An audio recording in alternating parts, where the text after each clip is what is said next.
about to join Don Neuen, co-host of Cowboy Logic Radio, and Denise Simon, host of the Denise Simon Experience, for a weekly situation report, or SITREP.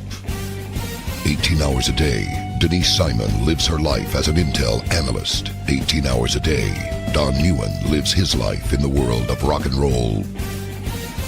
1 hour each day, Neuen receives a daily SITREP from Simon.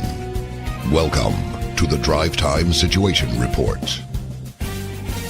Fasten your seatbelt. You're now in Don Neuen's car, and he is calling in for his SITREP.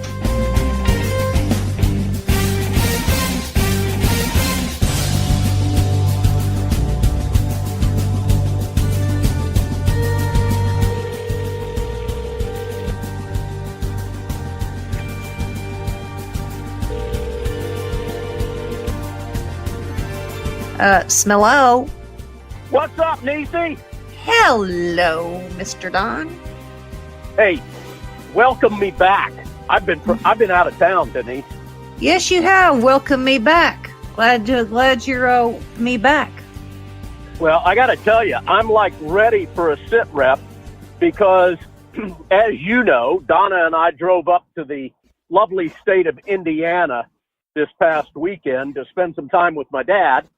And all I was able to do is listen to really two podcast shows, Mark Levin's and our buddy Dan Bongino. And okay.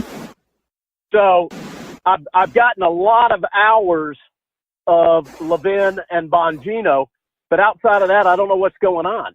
And I got back, and was slammed today. So haven't even opened Drudge, have no idea what's going on. So this is going to be truly a sit rep where I'm relying 100% on you, like that's not what I do all the time. Anyhow, ladies and gentlemen, welcome to the Drive Time Sit Rep. My name is Don Neuen. On the other end of this conversation, you have got the stellar Denise Simon. I am driving home after a grueling day back into the office after not being there for 3 work days, and I'm telling you, Niecy, I'm buried. I am buried in emails. So we are going to timestamp this show, and we're about to get one of the Denise Simon much-needed fixes.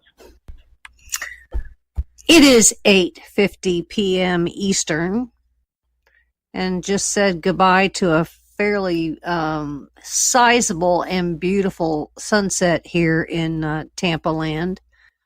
But it is the 9th of April in the year of our Lord 2019. Well, up here in lovely Atlanta, also known as LA, we have been inundated with powerful thunderstorms. We got nailed tonight. Beautiful sky. And it was huge. I can't believe you just had this massive pregnant pause, which you're never supposed to do on radio, and you didn't say something like, "Oh, Don, I feel bad for that. I feel sorry for you." Yeah, but I think you guys need it. Don't you have to wash away all the pollen? Oh, my God, it's sickening. Okay, there you go. Sickening. Well, I wasn't really complaining. It was just rather severe thunderstorms. Anyhow, hey, before we get started, Denise, Merry Christmas to you. You too. Jingle bells. And to all of our beloved listeners, Merry Christmas to each and every one of you. Why do we do this? Because we can, by damn. All right, let's go, Denise. What's going on? Catch us up. There were some fascinating hearings on the Hill today. I only really concentrated on one, and that was the Attorney General Barr hearing before the subcommittee on House Appropriations. Boring. And you knew that they were to go over the Department of Justice's 2020 budget request, of which there were probably 3 questions in 6 hours. Well, so what happened the rest of the time? Well, it was all over the Mueller report, and you can't redact. We want it all, and how dare you, and all of those kinds of things. All right, let me ask you this: who were some of the key schmucks from the Democrat Party that were grilling Barr? All of them. Barr, I should say. All of them. Yeah, but who are they? Who are the people that are on the appropriations? Nobody that you would really know. We have this Lowy woman from New York. We got the chairman. He's from New York. I can't tell you his name. I mean, Serrano, I think. Are these all the backbenchers? Pretty much, yeah. Jesus, Martha Roby. How did Barr react to this assault of? Let me tell you, the guy is full of class because he never got snippy. He could have easily. Maybe one time he got a little short. But the rest of the time, he never raised his voice. The expression on his face was always pretty much the same. He just laid it out the way it was going to be. Somebody challenged him, some idiot congressman. I have to work hard to remember what his name was, but he's mad because, the Fifth Circuit declared Obamacare as unconstitutional, and the Justice Department agreed with that 2 weeks ago. So they're going to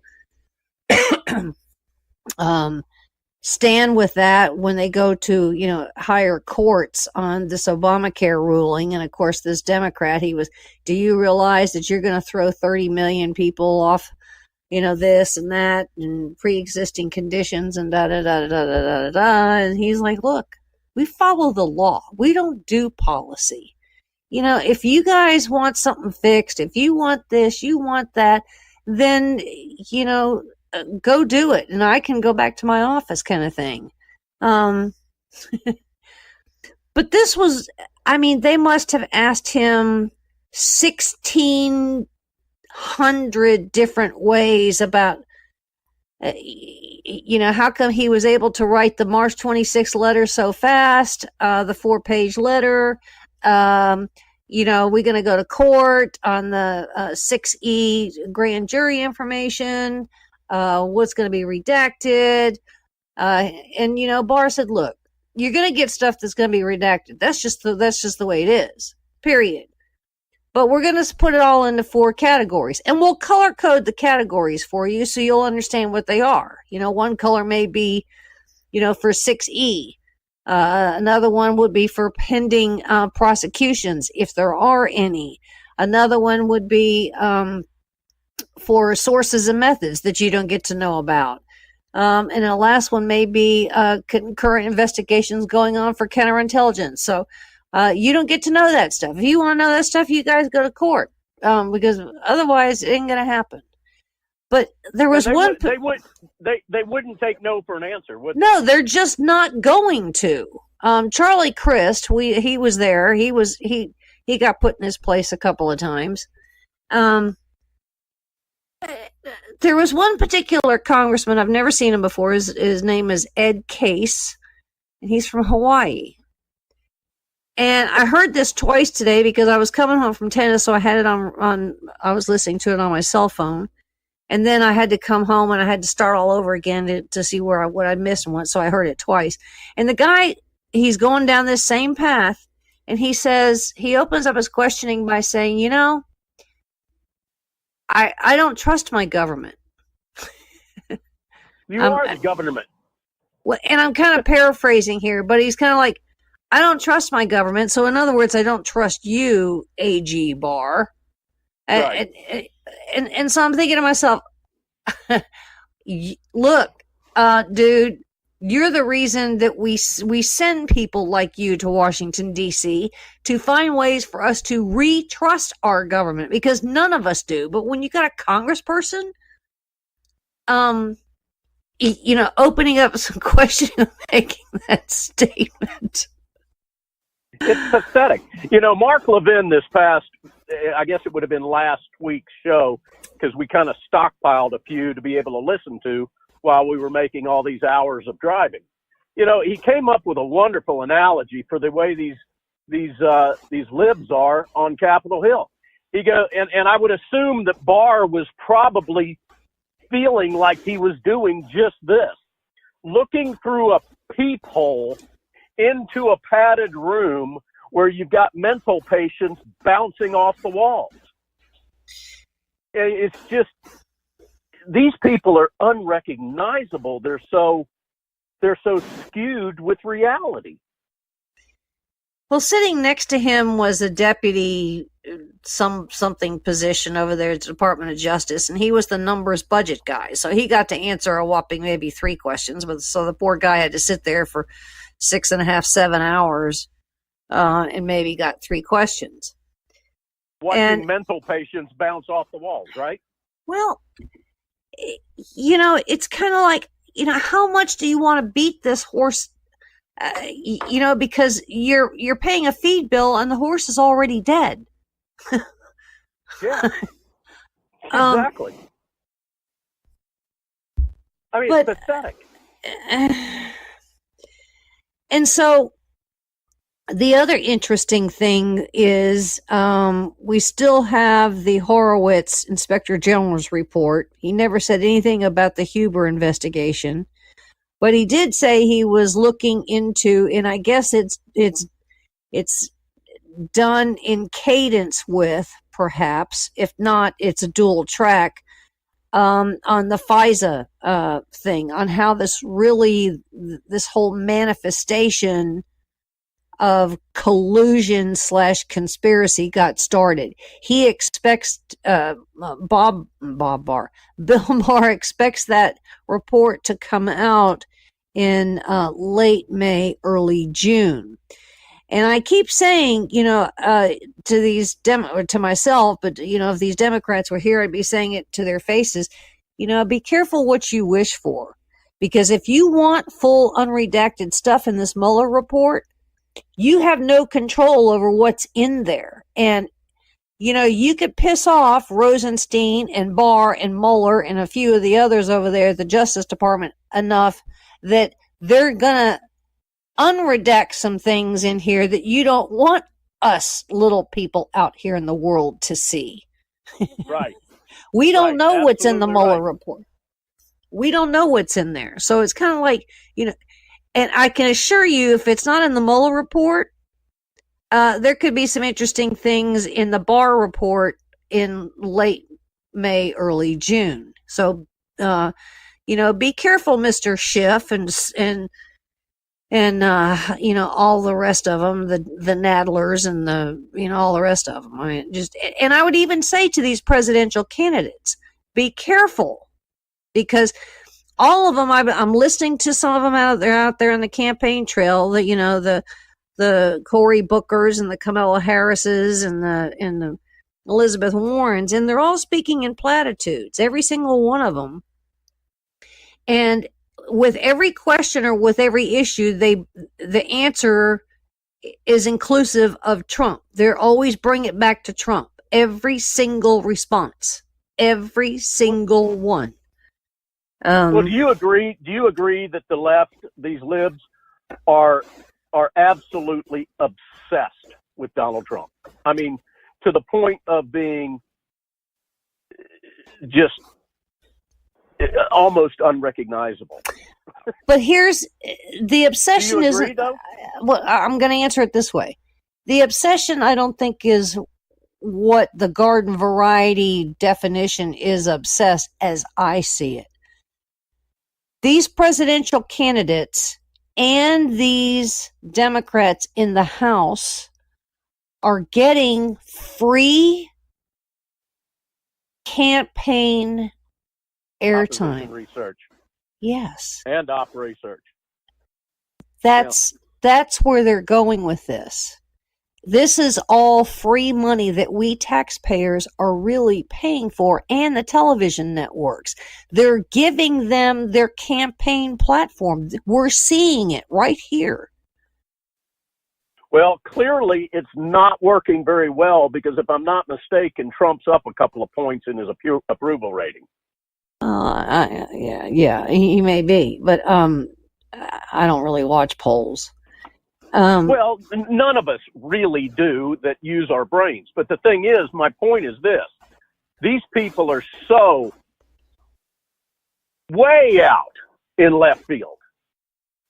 Again, I just keep using the term, and I'll beat it every week. They're becoming unrecognizable. I can't identify with these people at all. I mean, their platforms, their agendas, their behavior, their articulation of what they're trying to talk about is so bizarre that it doesn't belong in the United States. It's weird. It's kooky. Well, and I think what's fascinating is not only in the House under Pelosi, but on the campaign trail, is they're necessarily trying to outdo each other. They're getting more radical than the last guy. Exactly. Who's the biggest mental patient? Well, clearly Beto is.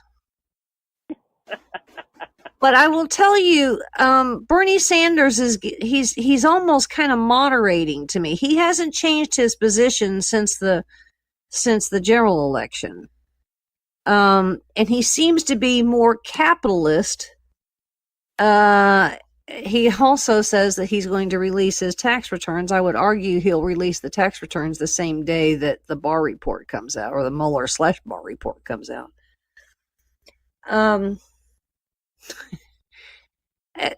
But why do you say that? Because nobody will pay any attention to his tax to good Bernie point. Sanders. Yeah. Good point.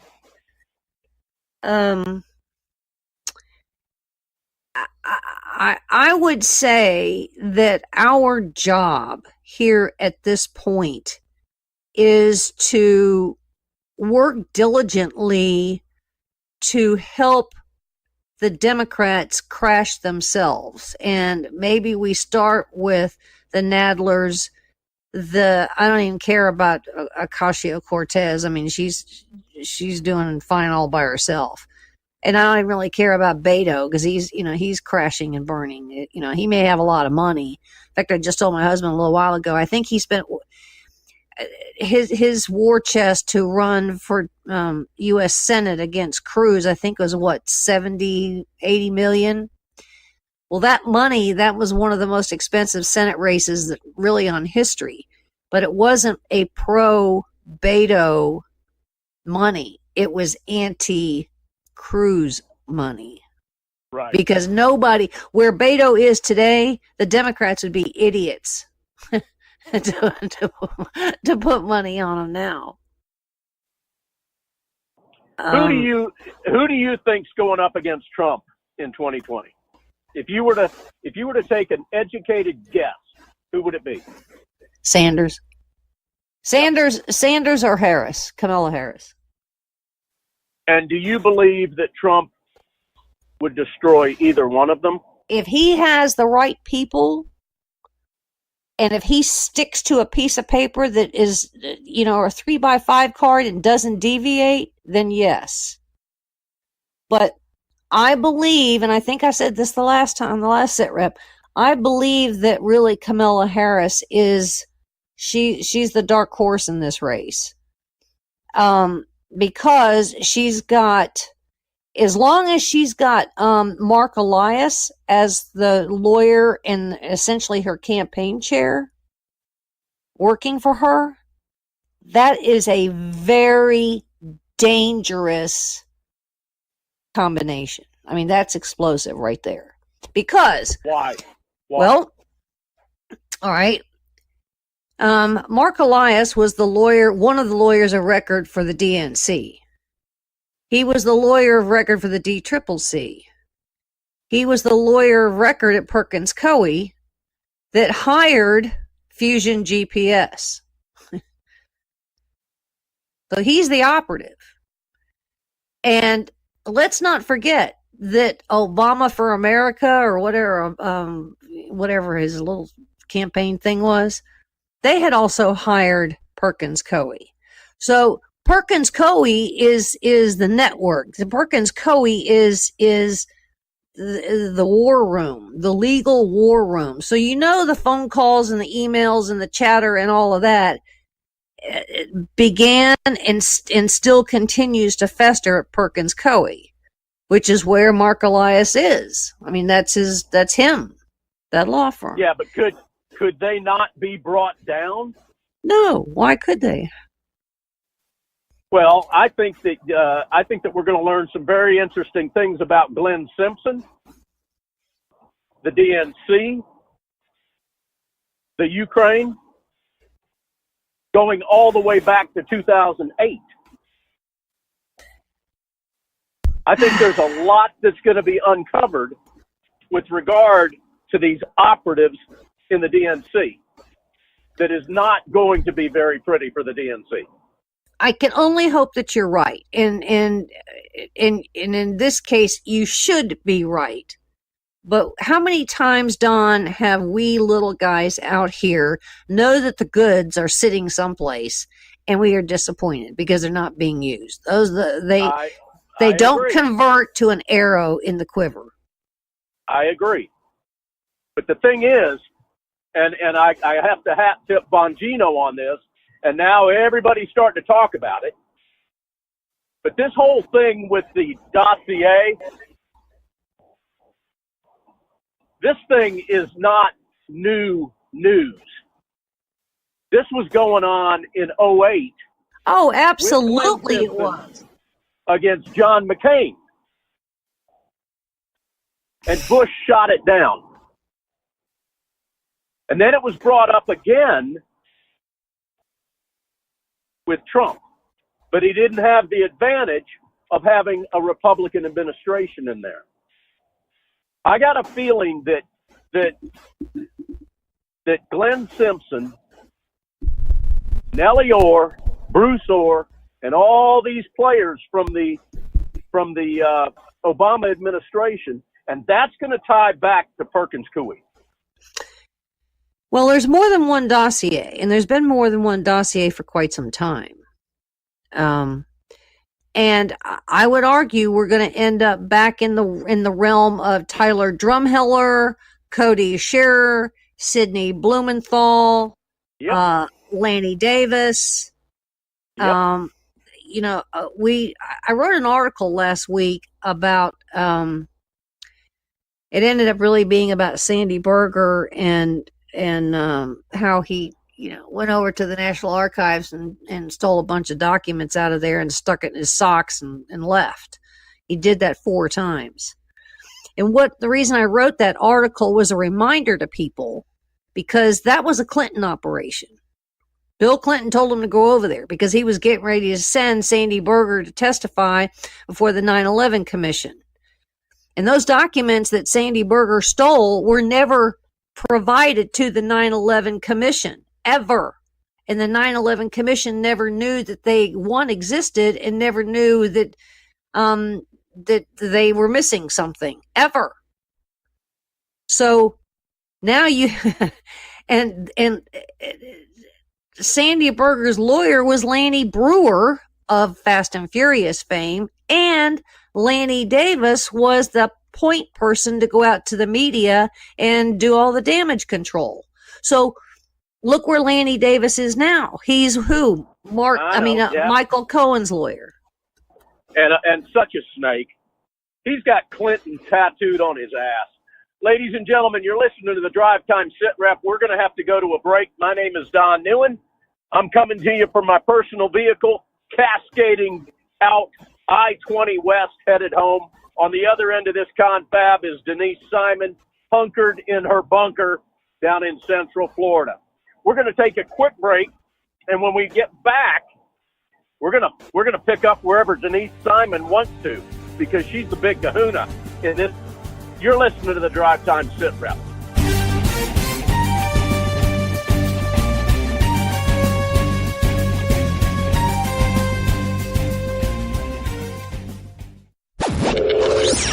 Check us out on the web at cowboylogic.us.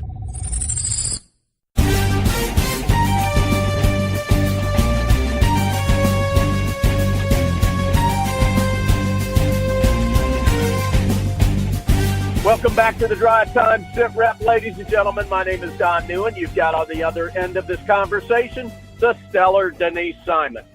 Denise, my apologies to you and all of our listeners. I am on a very noisy section of I-20 coming up onto the lovely town of Douglasville, Georgia.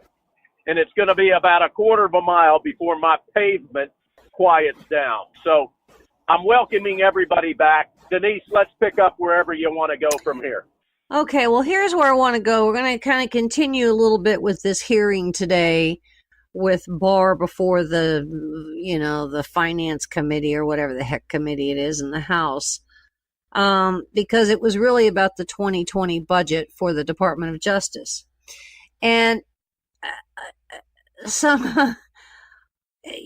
there were a couple of Democrats and a couple of Republicans that were asking budgetary questions, which is really what they should have been doing to start with. And I was happy that they did, because that forced me to run on over and begin to look at the 2020 budget request for the Department of Justice. Now, the amount of money that the Department of Justice is asking for. Now, remember, under the Department of Justice, you've got all kinds of other agencies. You got FBI and, ATF. And, okay. The amount of money that the Department of Justice needs for 1 year is $29.9 billion. And that includes 115,440 people. 115,440 people. Okay. May I make a comment about that? Sure. And in 675 days, they couldn't figure out where the collusion was coming from? Back to you, Denise.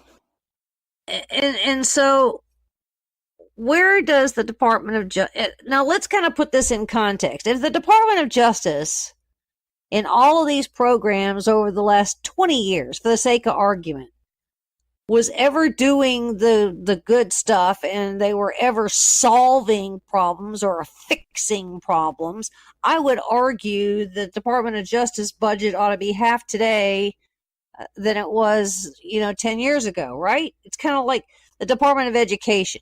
The Department of Education is decades old. If we had this thing down to a science, we wouldn't need a Department of Education that's as big as it is today. We might need a Department of Education that's got 100 people in it. So, correct. We not even need it. We may not. I'm not an advocate for even having, or I'm an advocate for not even having. Well, I'm not either, but as long as you've got teachers that are in unions, I would say that you'd have to have a Department of Education. But anyway, so let's just kind of break down these dollars here on the Department of Justice, because I came to a conclusion about 2 months ago that there's really not much that separates the United States from any other third world corrupt country anymore. We just have a better story to tell. And the bad stories we don't tell. Hey, may I interject? Sure. May I? I would argue that we may have a leg up here on third world countries, because I'm not aware of any third world countries that are seeking reparations for slavery that took place 200 years ago by people that are running for either the president or the prime minister of those said third world countries. Would you agree with me? Well, what they're saying is they just want to form a committee to study whether we want to go down the reparations piece. Hey, now that's something that the federal government never does. Exactly. Forms committees to study. Right. All right, back to you. Okay, so of the $29.6 $29.9 billion. Here's how it breaks down, and then I want you to tell me what you think is wrong with these numbers. $141 million will go to cyber efforts. $58 million goes to national security to safeguard American citizens and defend the critical infrastructure. Okay, that's $141 million. $72 million. That's your problem right there. Those two critically important points. And I'm doing this without the advantage of being able to write any of this down and barreling down the highway at 73 miles an hour. Okay, here's there are two critical things, and you've got the equivalency of mice nuts that are being spent on that and invested in that. This next one then will really kick your butt, because 72 million goes to immigration related programs to enhance our border security and immigration enforcement. 72 million. Yeah. That is freaking awesome, Denise. Awesome. Okay. But ready for this one? Yeah. $290 million is going to what they call program enhancements and to fight the opioid crisis. So the opioid crisis is 4 times larger than the immigration crisis in dollars. Okay, wait a second. And it is twice the money of cyber. You with me? Yeah, I'm with you. Pretty much the same amount of money, $133 million, is going to law enforcement to reduce violent crime. But here's a kicker. In about 6 Democrat-ruined cities across our country. And here's a kicker. $350 million goes for prisoner and detention program enhancements. Don't you like how they call that? $350 million goes to the prison system. How much of that includes HBO and Showtime in all cells? Right. Here's a big one. $4.3 billion. Those other numbers I gave you were in the millions. This is in the billions. Right. 4.3 billion is discretionary and mandatory funding for federal grants, which is free money now, to state, local, and tribal law enforcement and victims of crime. Critical programs aimed at protecting the life and safety of state and local enforcement personnel, as well as protecting our communities, including the Project Safe Neighborhood program. Okay, so I would argue, and I would argue in a big way, that protecting the life and safety of state and local enforcement personnel, as well as protecting our communities. $4.3 billion. So the question then becomes, how much of that $4.3 billion actually gets spent on immigration stupidness, opioid? You see what I'm saying? I mean, yeah. We're just handing money, $4.3 billion, over to state and local and tribal law enforcement with what's attached to it. There's your sanctuary city monies, and so what is attached to $4.3 billion? I don't know. Who comes up with this budget? All the different departments in the Department of Justice. And this one, this one just makes me angrier more than anything that I know, because 2.4 billion goes to what is known as the Crime Victims Fund. So if you're a victim of a crime, there's money there for you. Now remember, under the Obama administration, he and Eric Holder, just used their own generosity and discretion on how much money they were given to families and how many people got it, and blah, blah, blah, blah, blah. Yet victims of the exact same crime someplace else either didn't get anything or maybe got $10,000. Yeah. I gotta ask. On a sidebar note, aren't we still trying to come up with money for the victims of 9/11? No, we fund that. That's a whole separate fund. Yeah, but I believe I read something a week or so ago. It got funded. Got funded. Okay. Yeah, right. No, it got funded. That was for the, there's very little of those people. In fact, I don't think there's anybody left that hasn't applied and gotten their money. What we're funding now is their health. The health program. Okay. All right. Now, we got $2.8 billion going to this Crime Victims Fund, and I would argue for the listeners out there, go do some homework and see who gets paid out and what really is going on there in the Crime Victims Fund. That one makes me mad. What have you found? Well, remember that church shooting? I think it was North or South Carolina. It was a black. Yeah. Okay. Well, Obama gave each of those families, I think, what were there, like 17, 18 families? I've forgotten. But they got a minimum of $1 million each, and some of them got $2 million. So did Kate Steinle's family get anything? Did any of these? Not. You see what I'm saying? Yeah. Yeah, I do. Now, $492 million goes to something called Violence Against Women programs. What? $77 million goes for victims of human trafficking. What? What? Isn't it amazing that we're spending more money on the victims as opposed to investing money in preventing it from happening? There's just something really wrong here. Why are we paying this money out?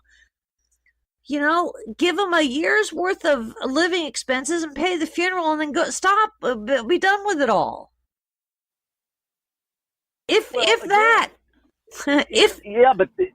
But here's the problem. We're investing money. It's like, quite frankly, almost everything that the Democrats do, and I'm not blaming this on the Democrats. This is bipartisan screw up. But the bottom line is this: politicians throw money at bad decisions that they make. Why are we investing so much money in victims and so little money in preventing victimology? Well, now you understand why I'm really questioning this thing, because if you're earmarking almost $300 million to fight an opioid crisis, then I would say, okay, let's spend it. But at the end, when that $300 million is spent, the whole thing ought to be fixed, and we never have to spend it again. Do you see what I'm saying? Right. Okay. But they're not doing anything to prevent the problem. I'm not disagreeing with you. I'm just trying to put it in context, because if anybody was really watching this hearing today, the takeaway is there's a bigger story here, and I decided to go look for it. And you can apply this to really any of our government agencies, but this one is not. This tells me that we are not. I mean, we spent this same amount last year. No, I take that back. In 2017, the budget was $28 billion. 2018, it was $30 billion, and so we're $1 billion less this year than we were last year. Oh, well, we might be going in the right direction. $1 billion. I mean, it doesn't mean anything.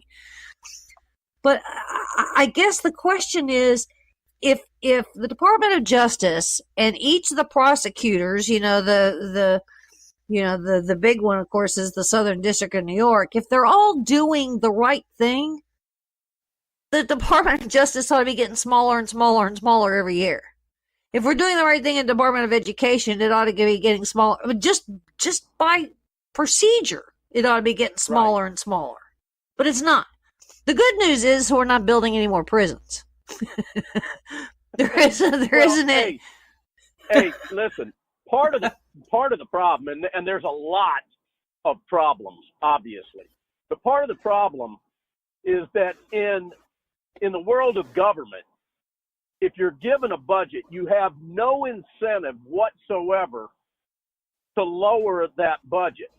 And a perfect example of that is this kind of crap where they have to spend the money that they were budgeted, or they're going to get their budget cropped for the following year. They really don't, though. That's the fallacy. They really don't. They really if you don't what? They don't get it cropped the next year because you always have a budget request. Yeah, but and the then thing is, they concoct some new thing and they get the money back. Yeah, but if you and I were running a company, and let's just say it doesn't operate that way. I know it doesn't. That's the problem. That's the problem. We need to start. What the heck was that? Oh, that was a ding on my iPad because I'm using my iPad here. Oh. We need to start incentivizing federal employees and federal agencies, government agencies, to do a better job. There is no incentive. Spend. Do whatever you want. Buy the $1,000 hammers and the $4,000 toilet. It doesn't matter. Where if you and I were running a business and we wanted to try to, make incentives for our employees and our workers to do a better job at a more reasonable cost, we would set up some type of a bonus program for them or an incentive program. It doesn't happen in the government. No. And I don't think it ever will. No. But now the fascinating thing is we have these other components here. We've got this Project Safe Neighborhood, which is obviously it's a big, huge thing. It's a big secret because, I've heard of it, but I've really never heard about it. You know what I mean? You don't hear very much about the U.S. Marshals. You don't hear much about ATF. You don't hear much about, DEA. Nobody speaks about what's going on in the Bureau of Prisons, except that, every time Obama just let a whole bunch of people go that he shouldn't have let go. We've got we've got money that's reducing violent crime. We've got this burn justice assistance grants. I don't know what that's about. Public safety partnerships, the Southwest Border Law Enforcement Crime Initiative. You've got this other thing called COPS, which is a community-oriented policing thing, which is a concoction of the Obama administration. But here's the other thing. We have a whole division, too, that does nothing, including at the FBI, that goes and finds Medicare and Medicaid and Health and Human Services waste, fraud, and abuse. Well, that ought to be, what should I say? That ought to be revenue generating. we go find it. Yeah, but that we've spent it, we get it back, and we don't have to spend that. You know what I'm saying? Yeah, but year after year after year after decade, there's more and more fraud and waste and abuse with regard to those divisions that you just talked about. It's getting worse. It's laughable. You're making my point for me. We've been at it so long. The Department of Justice ought to have 3 people in each of the departments and be done with it. The Department of Education ought to have 30 people, and all they probably do is just kind of see where we are in competition with other countries and, deal with unions. Well, what it is, Denise, it's the perfect argument for smaller government. But it's not going to happen. It's like the fat guy that sits on his couch and shoves bonbons in his face while he watches The Price is Right. He's not going to get smaller. It's really just a remarkable, and so much of it seems to deal with narcotics. Here's the deal. For how long have robbers been robbing banks? 100 years? I'm gonna put a figure of 227 years on that. Okay. Banks haven't figured out how to not to get robbed in all that time? Yeah. Well, hey, part of the problem is this. Back 227 years, when bank robberies took place, what happened if the bank robber was caught? What happened? Oh, we probably put them in jail for 20 minutes. They got hung. Oh yeah. You mean the old guys in the old days? 227 years ago, if you got nailed for robbing a bank, you got hung. Nowadays, they get 1129 suspended. So let's go back to your conversation that you had the other day with a sheriff when you rode around with one of your Pinellas County sheriffs or whatever county it was. Right. And you asked him what the biggest problem was. Juveniles. And he brought up juveniles because they get a point system to get in trouble. People are not held accountable. Government is not held accountable. And we've got the wolves watching the hen house. It's broken.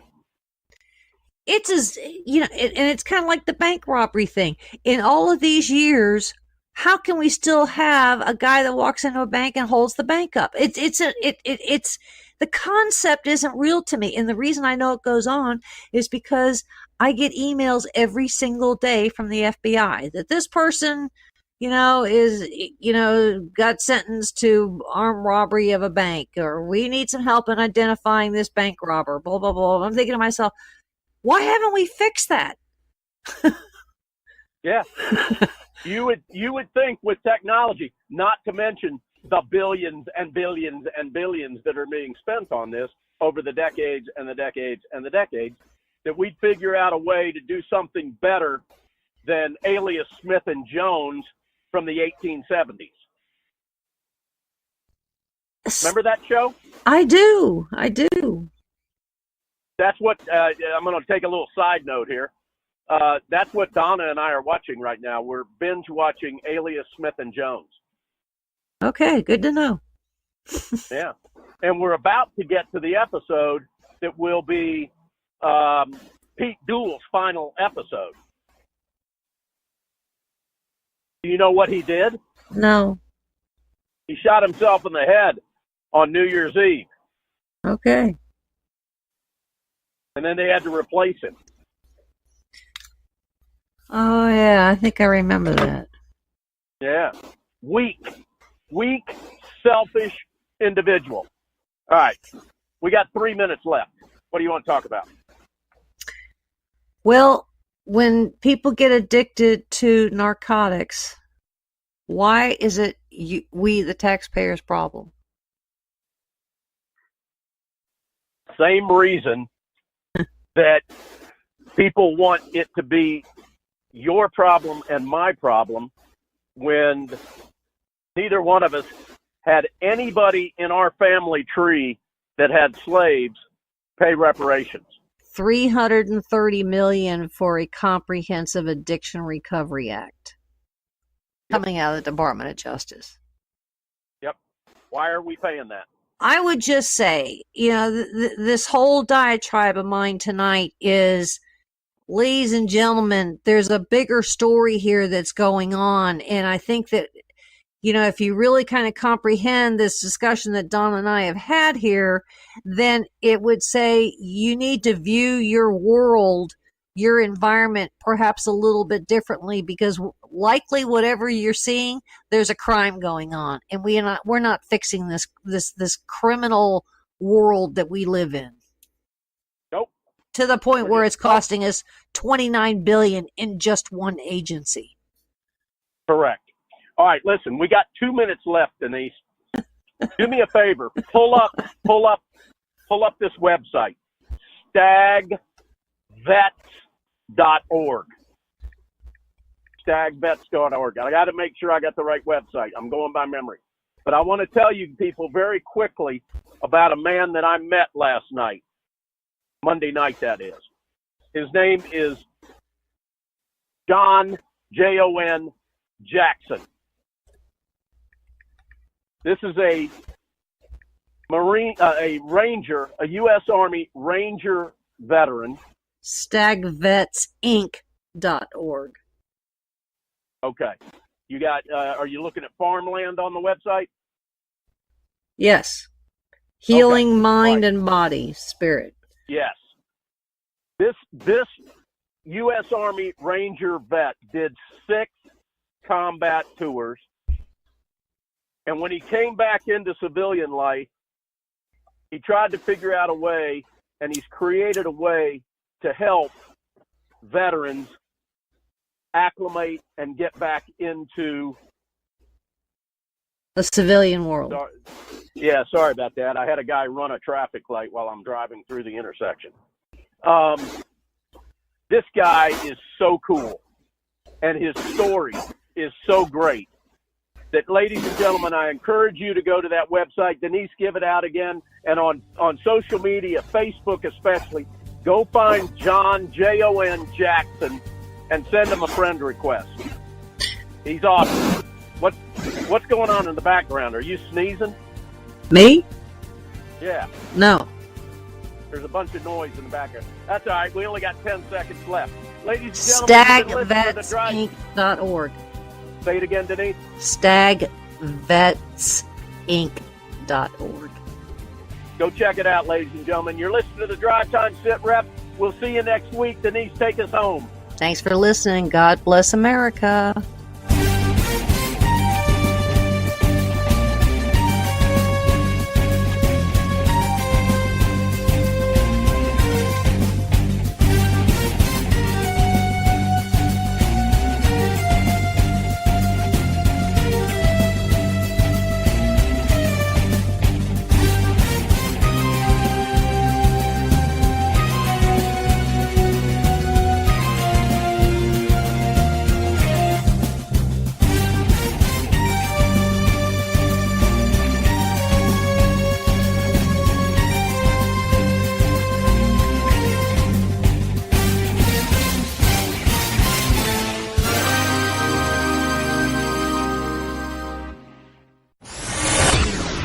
Check us out on the web at cowboylogic.us.